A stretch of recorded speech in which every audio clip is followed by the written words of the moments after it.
Good afternoon to everyone. Everybody hear me? Yeah? Cool. I suppose you were wondering what, yes, I put there in the desk, but you have to wait until the end of the talk.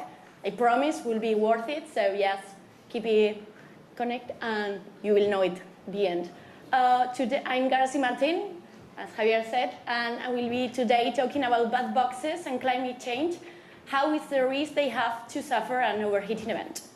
Oh, I just missed this. Cool.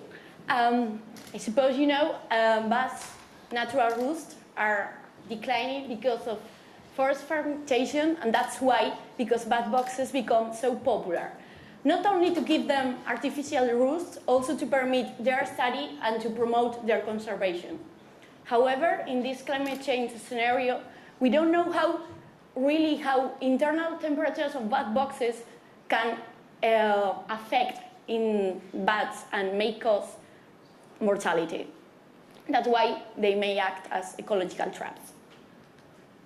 So when can we say that bad box is suffering an extreme heat event? In 2004, Lorenzo and Palmeirin were looking on the internal temperatures of bad boxes, and they saw that Pipistrellus pygmaeus were avoiding boxes where temperatures were over 40 degrees centigrade. So we took this value to set up if a box were suffering an extreme heat event or not. Our research is compounded of two data sets. The first one, a bad box monitoring during 2 years, 2014 and 15, from what we obtained some results that led us to promote the experiment on 2016. So let me start with the first one. The study took place in Catalonia. It's a territory with a diverse, geographically diverse, with coastline in the south part and Pyrenees that can reach up to 3,000 meters. So having these different territories, we want to know what was happening with the internal temperatures in the bad boxes in all over Catalonia.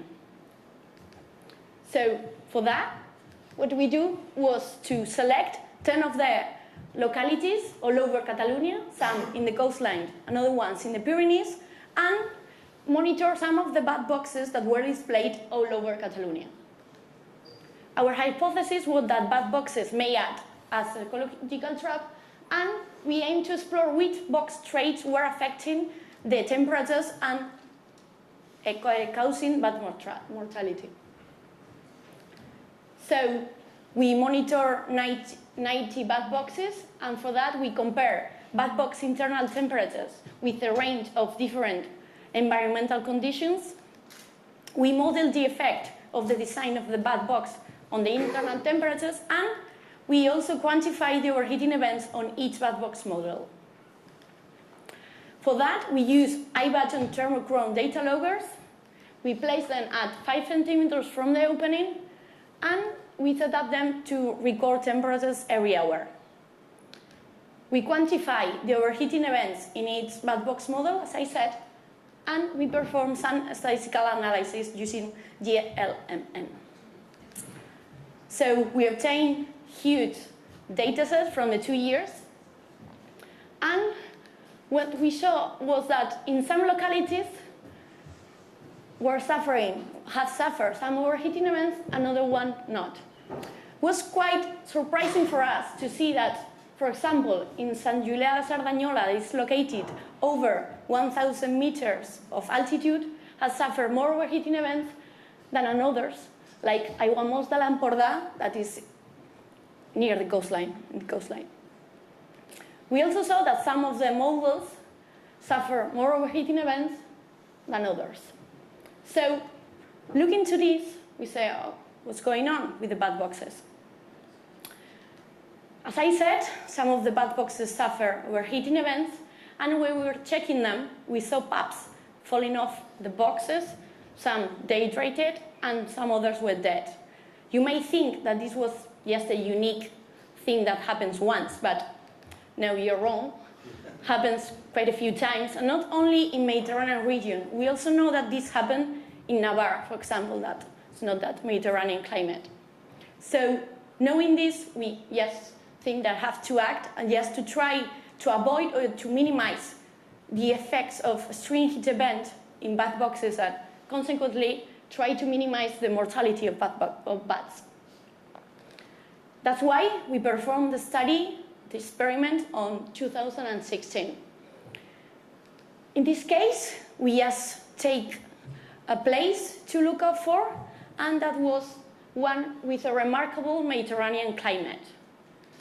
This place was Delta Lebre, as you can see in the map. It's located in the south part of Catalonia and is one of the biggest delta in Europe.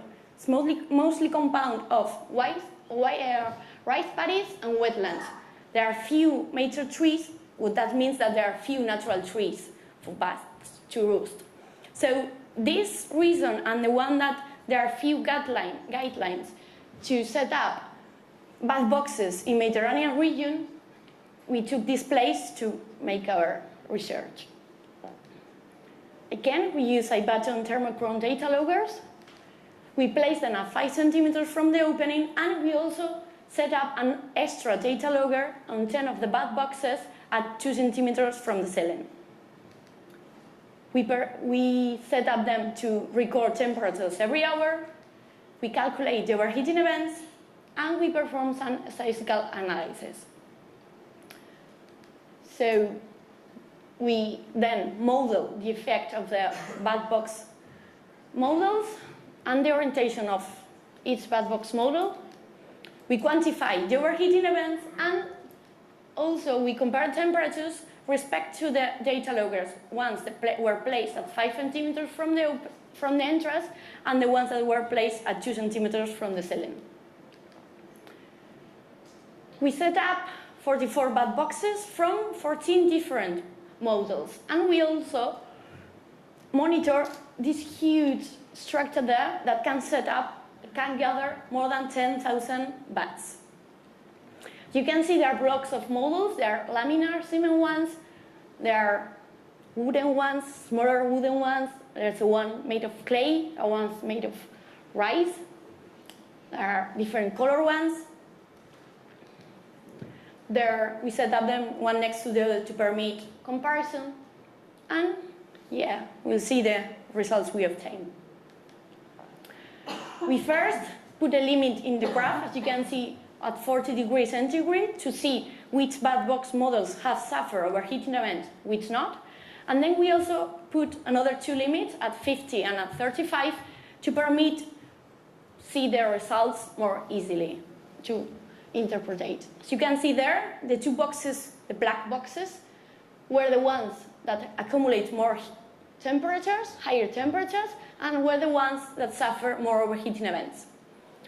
Then we have a group that gather temperatures between 35 and 40 that also suffer overheating events, and then we have last group where they were mostly the wooden ones, the smallest ones, and the rice ones, model one that mostly do not suffer any overheating events.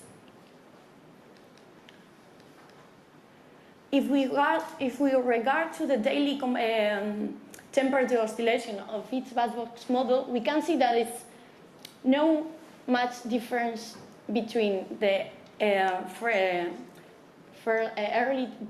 morning and night. It's in the midday when each bat box model gather different amount of energy. Having the 2F1, the one that accumulates more heat, and having the other hand, the smallest wooden ones. If we look to the orientation that bat boxes have, we can see that the south orientation boxes record higher temperatures and also suffer more oscillations during the whole period. And knowing that most guidelines try to encourage scientists and people to set up boxes facing south, looking to our results, we have to take into account not only the orientation of the bat boxes, also the model we use. If we look to the data logger position, we can see significantly differences between the temperatures they record. having the ones at the ceiling, the ones that record higher temperatures, and also suffer more oscillations during the whole research. So, to conclude, first, cement boxes. We want to do a call of caution when we use them, because as you can see in the results, they are the ones that accumulate more heat, the ones that suffer more overheating events, more oscillations, so we have to take into account when we use them. The same with the south orientation. Not only the orientation has to be taken into account, also the model. Both things have to take into account. And we use the rise models. As you can see, they were the ones that do not suffer any overheating events.